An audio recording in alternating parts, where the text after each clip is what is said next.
들어가고, 또 두 번째, 하나님 앞에 복 받고 못 받고, 이런 그것이 기준이 되는 건 아닙니다. 모든 것이 다 하나님의 뜻을 따라서 다 나눠주신 겁니다. 만약에 그것을 가지고 교만해하는 사람이나 혹은 열등감을 가진 사람이 있다면, 이것은 그것을 자기에게 주신 하나님을 멸시하는 행동입니다. 하나님을 멸시하는 행동이에요. 하나님이 나를 왜 이렇게 태어나게 하셨나? 가난한 집에 왜 태어나게 하셨나? 왜 이런 외모로 태어나게 하셨나? 왜 이런 머리를 주셨나? 왜 하나님은 나에게 이렇게 삶을 팍팍하게 하시는가? 이거 가지고 하나님 앞에 불평하고 하나님에 대해서 원망하는 사람이 있다면, 이것은 자기를 지으시고 자기에게 그런 것을 주신 하나님을 멸시하는 행동이다, 이 말이에요. 이것은 정말로 하나님의 뜻이 아닙니다. 하나님의 뜻은 누가 얼마나 많이 받았고 적게 받았고, 어떤 사람은 사람들이 볼 때 좋은 은사를 주고, 어떤 사람은 별 볼 일 없는 은사를 주고, 이러니 사람들은 그거 가지고 이리 판단하고 저리 판단하지만, 사실 하나님은 다 귀한 걸 주신 겁니다. 그리고 다 필요를 따라 주신 것이다, 이 말이에요. 그리고 그것이 절대 그 사람에게 불행한 것이 아닙니다. 왜 그럴까요? 마태복음 25장에 보게 되면 저 유명한 달란트 비유가 나옵니다. 자, 세 사람의 종에게 각자 달란트를 줬는데, 한 사람에게는 5달란트, 또 한 사람에게는 2달란트, 또 한 사람에게는 1달란트를 주었습니다. 근데 1달란트가 그 굉장한 뭡니까? 가치가 있는 것이죠. 한 노동자가 20년간을 꼬박 일해가지고 꼬박 모아야만 벌 수 있는 그 재산적인 가치가 있다고 합니다. 15년에서 한 20년 정도. 1달란트가. 그러니 적어도 1달란트면은 평생을 먹고 살 수 있는 것입니다. 아무것도 안 해도. 근데 그걸 가지고 아무것도 안 하고 그냥 그걸 가지고 먹고 살아라는 것이 아니라, 그걸 가지고 일을 하라는 것입니다. 그러니까 1달란트 받은 사람도 그 20년 그거 가지고도 먹고 살 수 있지만, 그거 가지고 일을 하라는 것이고, 2달란트 받은 사람도 마찬가지고 5달란트 받은 사람도 마찬가지입니다. 5달란트 받은 사람은 5 곱하기 20을 하면 100년 아니겠습니까? 그거 가지고 뭔 일을 안 해도 이건 충분히 먹고 살 수 있는 사람입니다. 그런데 그것은 주님의 뜻이 아닙니다. 자, 이렇게 달란트를 주셨지만은 중요한 것은, 우리가 유심히 봐야 될 부분은 뭐냐? 5달란트 받은 종하고 2달란트 받은 종은 주인에게 칭찬을 받았지만, 1달란트 받은 종은 주님으로부터 책망을 받고 영원한 지옥의 형벌에 떨어졌다는 겁니다. 그러면 여기서 5달란트 받은 종과 2달란트 받은 종을 우리가 좀 더 특별히 봐야 될 필요가 있습니다. 5달란트 받은 종은 주님 앞에 나와서 그것을 가지고 5달란트를 또 남긴 거, 그러니까 총 10달란트를 가지고 온 겁니다. 주님 앞에 칭찬을 받았는데 어떤 칭찬인지 한번 보도록 하겠습니다. 마태복음 25장 19절을 보겠습니다. 마태복음 25장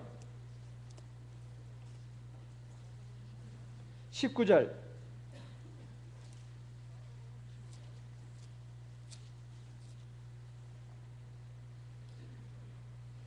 마태복음 25장 19절부터 23절까지 말씀을 봅니다.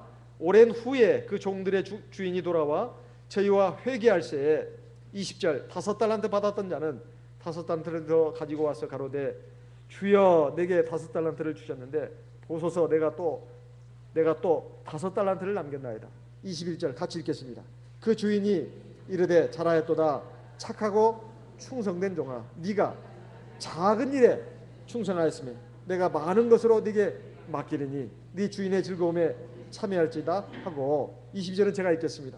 2달란트 받았던 자도 와서 가로되 주여 내게 2달란트를 주셨는데 보소서 내가 또 2달란트를 남겼나이다. 23절 같이 읽겠습니다.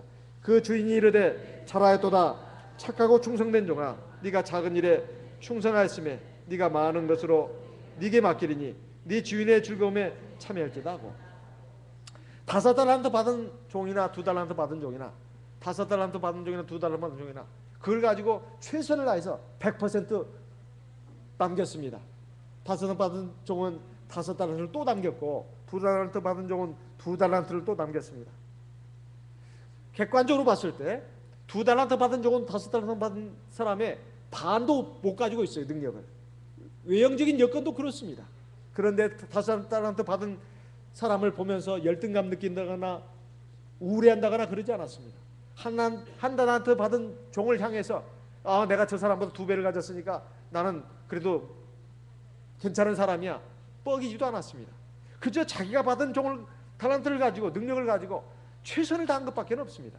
그런데 주인의 말씀은 착하고 충성된 종아, 네가 작은 일에 충성하였다, 이렇게 말씀하고 있습니다. 작은 일에 충성했다. 이 칭찬이 5달란트 받은 종이나 2달란트 받은 종이나 글자 하나가 틀리지 않습니다. 글자 하나가 틀리지 않아요.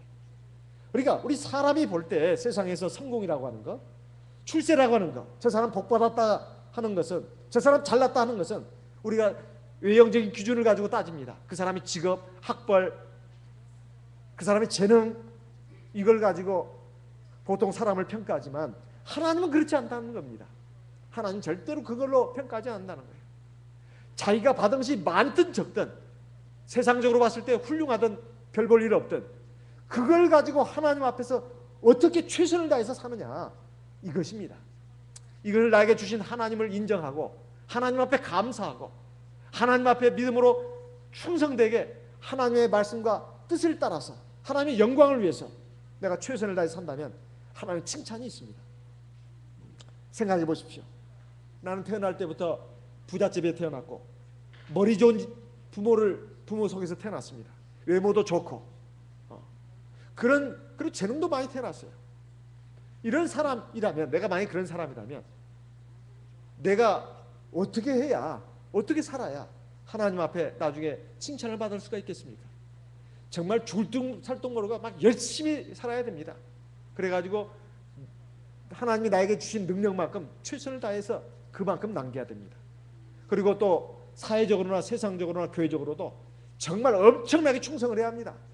돈 많은 사람들, 외모가 잘나고 재능이 많은 사람들은 외모도 부족하고 학벌도 부족하고 재산도 부족하고 재주도 없고 못난 사람들은 조금만 해도 하나님의 칭찬을 받지만 정말 잘난 사람들은 엄청나게 충성을 해야 돼요. 이 부자들은 헌금도 많이 해야 합니다. 정말 많이 해야 돼요. 가난한 과부가 두레돈 해가지고 굉장히 칭찬받았습니다. 두레돈은 굉장히 적은 돈이에요.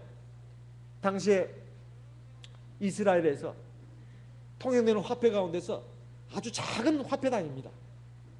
근데 그 과부에 있어서는 아주 이것이 생활비 전부였다 이 말이에요.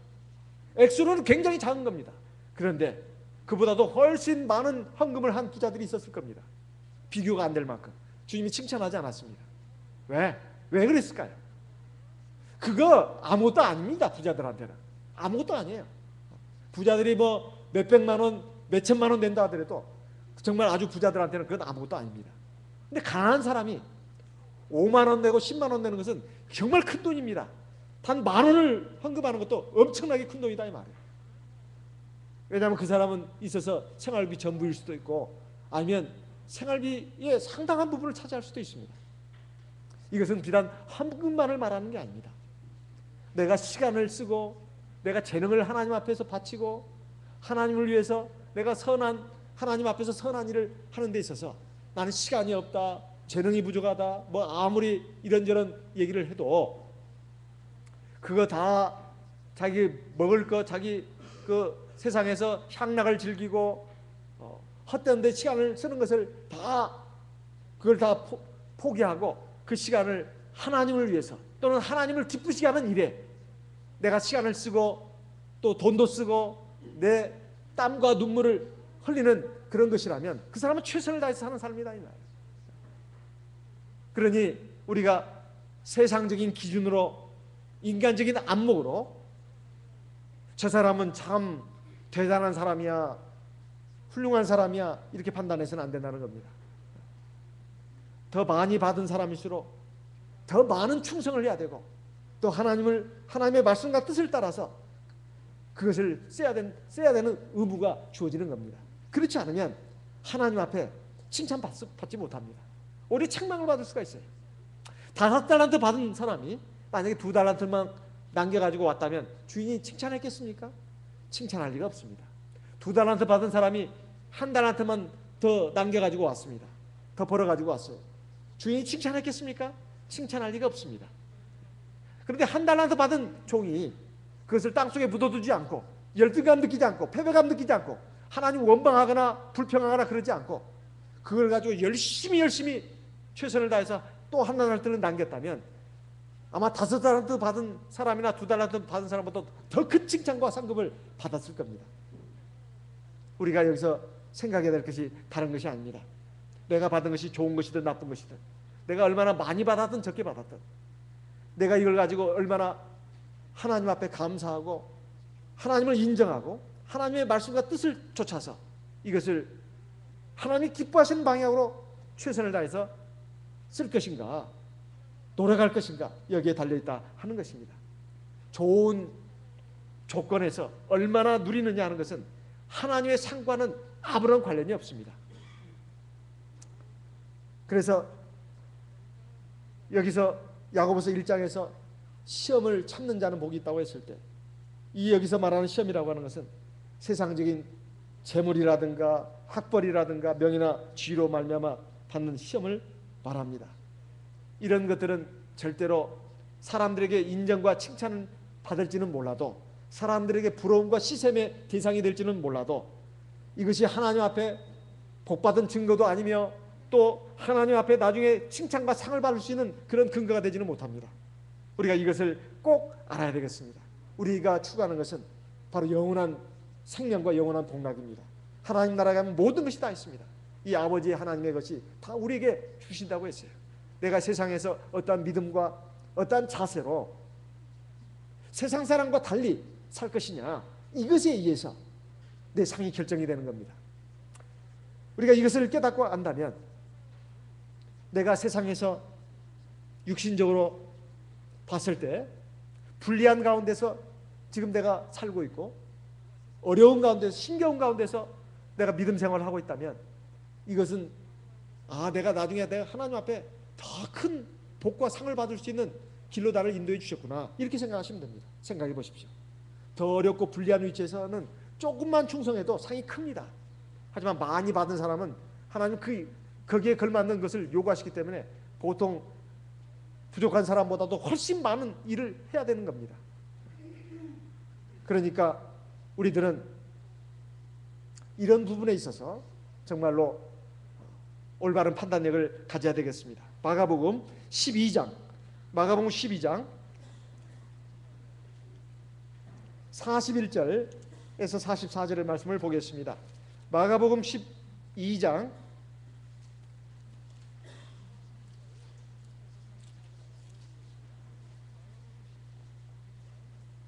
41절에서 44절.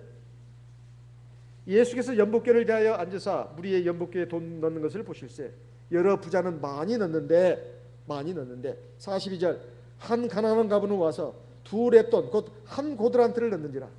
43절 예수께서 제자들을 불러다가 이르시되 내가 진실로 너에게 이르노니 이 가난한 가부는 연복궤에 넣는 모든 사람보다 많이 넣었도다. 44절 저희는 다 그 풍족한 중에서 넣었거니와 이 과부는 그 구차한 중에서 자기 모든 소유 곧 생활비 전부를 넣었느니라 하셨더라. 41절에 보면 분명히 여러 부자는 많이 넣었다고 나옵니다. 많이 넣었다. 분명히 성경에 부자들이 많이 넣었다고 되어 있는데 어찌 주님은 이들의 많이 넣은 것을 인정을 안 하셨단 말입니까? 그 기준이 사람이 봤을 때 많이 넣었다는 뜻입니다. 하나님의 기준은 다르다는 거예요. 그러니 세상에서 내가 이런 외모, 이런 머리, 이런 재능, 이런 내 물질적인 여건, 육신적인 여건, 이거 비록 많이 부족하고 또 세상 사람들이 볼 때 참 별것도 없는 그런 사람이지만 참나 하나님 앞에 감사하다. 내가 하나님 앞에 구원받았고 내가 늘 하나님을 의지하면서 하나님이 내 삶을 붙들어 주시고 주관해 주시고 인도해 주시니 나는 정말 감사하다. 내가 정말 이렇게 해서 정말 하나님 앞에서 내가 하나님을 기쁘시게 하는 삶을 살고 장차 내가 하나님 나라에 꼭 들어갈 수만 있다면 얼마나 감사한 일이냐. 세상에서 나보다 행복한 사람이 어디가 있느냐. 이렇게 생각을 하는 것이 이게 하나님을 기쁘시게 하는 것이지. 세상적인 기준으로 인간적인 안목으로 늘 짜증을 내고 원망을 하고 불평을 한다면 이건 하나님을 슬프게 하는 겁니다. 우리가 이것을 꼭 유념해야 되겠습니다. 시험이라고 하는 것은 내가 가난하고 부하고 그게 그 자체에서 일어나는 것이 아니라 가난 때문에 또는 부한 것 때문에 그것을 벗어나려고 인간적으로 막 그 노력을 하고 또 무리한 그 격으로 나가는 것, 이랬을 때 이것이 결국 하나님 앞에서 욕심으로 돼가지고 결국은 죄를 짓는 경우가 있다 이 말입니다. 하나님 절대로 가난이나 부를 가지고 내 육신적인 어떤 외적인 조건을 가지고 나를 시험하지 않습니다. 그래서 야고보서 1장에서 하나님 누구도 시험하지 않는다 이렇게 말씀하고 있습니다. 사람이 시험에 드는 것은 바로 자기의 정욕 때문이다 이렇게 말씀하고 있습니다. 하나님은 우리를 부하게도 하시고 가난하게도 하십니다. 우리를 높이기도 하시고 낮추기도 하십니다. 하지만 이것은 우리를 시험하는 것이 아니다 이 말이에요. 우리를 가장 좋은 길로 인도하기 위해서 그렇게 하시는 겁니다. 사무엘상 2장 7절 말씀을 보겠습니다. 사무엘상 2장 7절.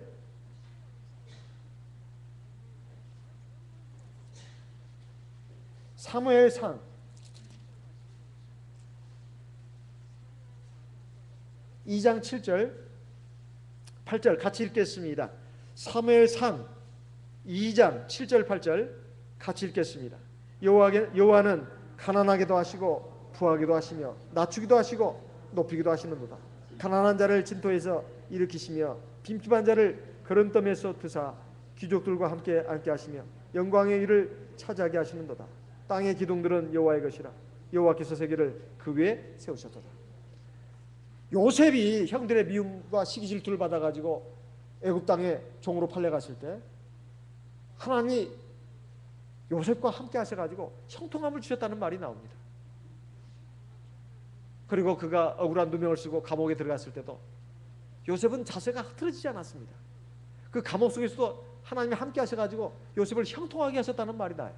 우리가 인간적인 눈으로 생각하면 이해할 수 없는 말입니다. 남의 그 외국 나라에 종으로 팔려간 사람이 형통하면 뭐가 형통하겠습니까? 또 억울한 제목을 둘러쓰고 감옥에 들어간 죄수가 형통하면 뭐가 얼마나 뭐 대단한 것이겠습니까? 그런데 거기에 분명히 말씀하고 있습니다. 하나님께서 요셉과 함께 하심으로 형통함을 주셨더라. 주위에 있는 사람들이 그걸 보고 놀랬습니다. 요셉이 애굽의 총리듯이 되니까 그게 형통한 것만이 아닙니다. 그건 하나님의 뜻을 이루기 위해서 그 직위를 주신 겁니다. 그렇지만은 그때만 하나님이 함께 하시고 요셉이 종으로 팔려갈 때 그리고 종살이 할 때 감옥 속에 들어갔을 때 하나님이 요셉과 함께 하지 않는 것이 아니었습니다. 우리는 판단의 기준을 바꿔야 합니다. 하나님이 함께 하시냐 그렇게 하지 않느냐 이걸 가지고 판단을 해야지 육신적인 모습을 보고 외형적인 모습을 보고 판단해서는 안 됩니다. 내가 비록 몸도 아프고 가난하고 어려운 가운데 산다 할지라도 세상적으로는 정말로 내가 보잘것없는 사람이라 할지라도 하나님이 함께 하신다면 그 사람은 영웅입니다. 영웅이다 이 말이에요. 근데 세상적으로 성공했습니다. 출세했습니다. 사람들이 막 부러워하고 시샘을 불러일으킬 정도의 그런 지위에 올라갔습니다. 그런데 하나님이 함께 하지 않는다면 그건 실패자입니다. 실패자다 이 말이에요. 우리는 올바른 판단의 기준을 가져야 합니다. 이것이 신앙적인 판단 기준이고 하나님의 판단 기준입니다. 그래서 이걸 가지고 우리가 시험에 든다고 하는 것은 사실 말이 안 되는 겁니다. 말이 안 되는 것이다 이 말이에요. 그리고 하나님은 나중에 심판을 하실 때 그걸 다 고려를 하신다는 겁니다. 고려를 하신다는 겁니다. 태어날 때부터 모든 조건을 완벽하게 갖추다시피 하고 태어난 사람은 인생을 사는 것이 얼마나 순조롭겠습니까? 머리도 좋죠, 외모도 좋죠, 재능도 많이 태어났죠. 그리고 뒷바라지도 많이 받았습니다. 그런 사람들이 승승장구하는 것은 이것은 너무나 당연한 겁니다. 그런데 태어날 때부터 몸도 약하고 머리도 별로 좋지도 않고 외모도 별것도 없고 그리고 찌질이게 정말 찢어지는 가난한 가정에서 태어났다 이 말이에요. 뒷바라지도 받지 못했어요. 이런 사람이 두 사람이 인생의 출발선상에 섰을 때 누가 더 불리하고 유리하겠습니까? 그렇지만 하나님은 다 이거 감안하신다 이 말이에요. 그래가지고 불리한 조건에서 인생의 출발을 했고 그렇게 산 사람은 나중에 그가 그 위치에서 최선을 다했다면 하나님이 나중에 영광의 보좌에 올리십니다. 그리고 엄청난 상급으로 갚아주신다 이 말이에요. 불리한 조건에서 뛴 만큼 더 그걸 고려를 하신다는 겁니다. 그래서 세상적으로 내 육신의 형편과 처지에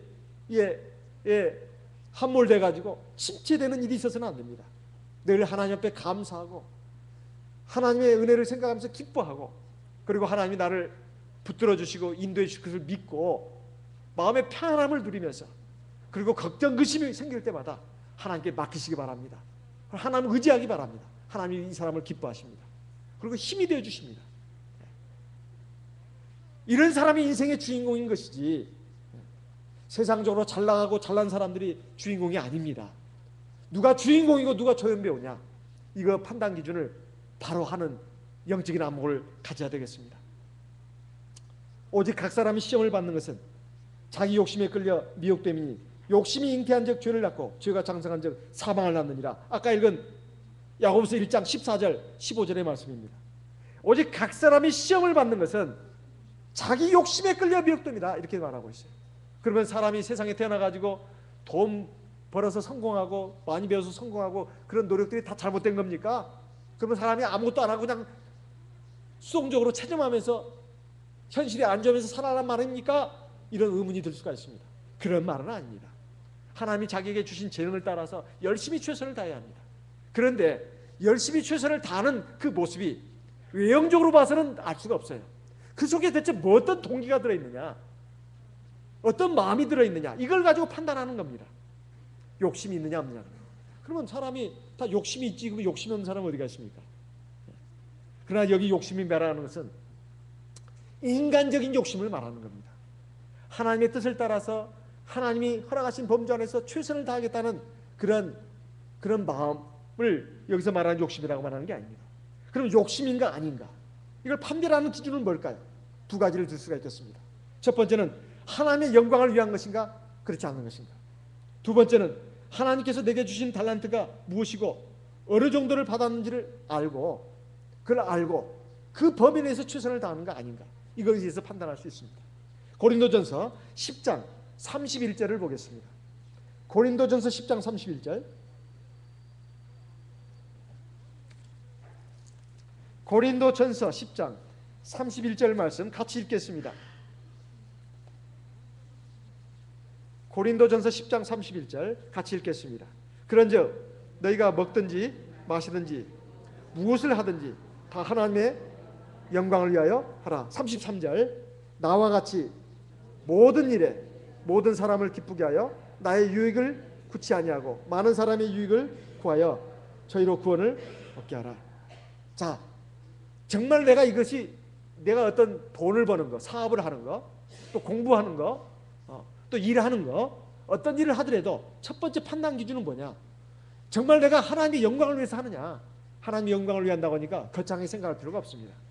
정말로 하나님이 말씀과 뜻 아래서 내가 하나님 안에서 하나님을 기쁘시게 하는 삶의 목표를 세우고 내가 돈도 벌고 공부도 하고 또 일도 하고 그러는가, 이게 판단 기준이다 이 말입니다. 그리고 누가 보더라도 저 사람은 지금 제대로 하고 있어, 저 사람은 막 자기 욕심으로 막 하는 게 아니고 정말로 또 인간적인 어떤 야망, 세상적인 욕망을 가지고 막 저렇게 치달아가는 것이 아니고 정말 하나님 안에서 자기 최선을 다하고 사는 사람이야, 성실한 사람이야, 직장에서나 가정에서나 학교에서나 정말 최선을 다해 사는 사람이야. 그런 보편적인 판단 기준을 가지고 그것이 합격 판정을 받았다면 그게 하나님의 영광을 위한 것입니다. 그걸 거창하게 생각할 필요가 없어요.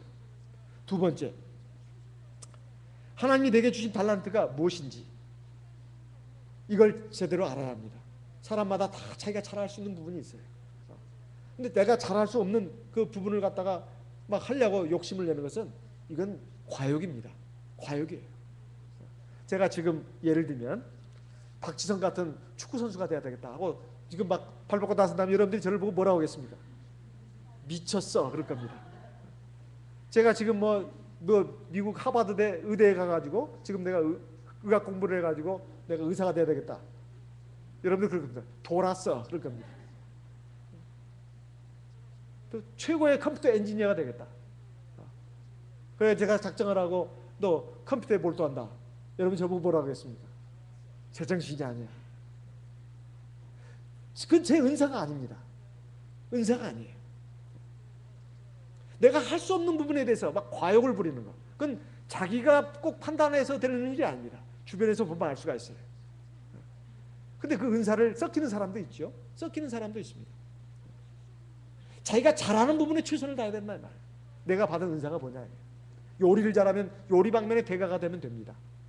피아노는 피아노, 뭐 악기 방면 또는 성악 방면 뿐만 아니라 또 여러 가지 재주가 있는 사람이 손재주가 좋은 분들이 있어요. 그럼 그걸 가지고 최선을 다하면 되는 겁니다.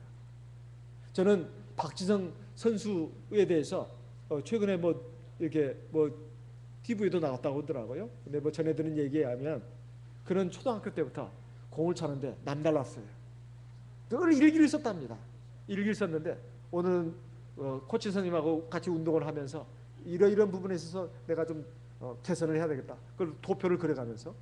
근데 그 글솜씨가 마치 어른의 같은 그 마음을 가지고 썼다는 거예요. 참 남달랐죠. 어찌 보면 참 공 차는 것이 별거 아닐 수도 있지만, 근데 공부도 굉장히 잘했다고 그래요. 공부도 열심히 했다는 겁니다. 뭐 미술인가 뭐 우인가 미 빼고는 전부 다 뭐 수로 거의 깔다시피 하고 우가 뭐 한두 개 있을 정도 그렇게 했다고 합니다. 공부도 최선을 다했다는 거죠. 그리고 공도 차는 데도 있어도 최선을 다해서 내가 이걸로 해가지고 성공해야 되겠다. 지금 뭐 박지성 선수 하면은 지금 세계적인 인물이 된 거 아니겠습니까? 다 존경을 하지 않습니까? 공을 차든 뭘 하든 간에 사실 공부가 전부가 아닙니다. 또 머리가 전부가 아니다 이 말이에요. 또 돈이 전부가 아닙니다. 세상적인 지위나 명예가 전부가 아닙니다. 외모가 전부가 아니에요. 사람이 자기에게 주신 은사를 가지고 최선을 다하는 것이, 그걸 감사하고 그걸 발견해서 그걸 인정하고 최선을 다하는 게 중요한 겁니다. 세상적인 판단 기준 가지고 자꾸 가치 기준을 내놓으면 안 되는 것입니다. 그 다음에 자기가 받은 능력이 어느 정도 분량인가, 이것도 판단을 해봐야 합니다. 과욕을 부려서는 안 된다. 내가 받지 않은 은사를 막 부러워해가지고 그쪽으로 자꾸 나가려고 하는 사람, 이것도 그 욕심인 경우가 많습니다.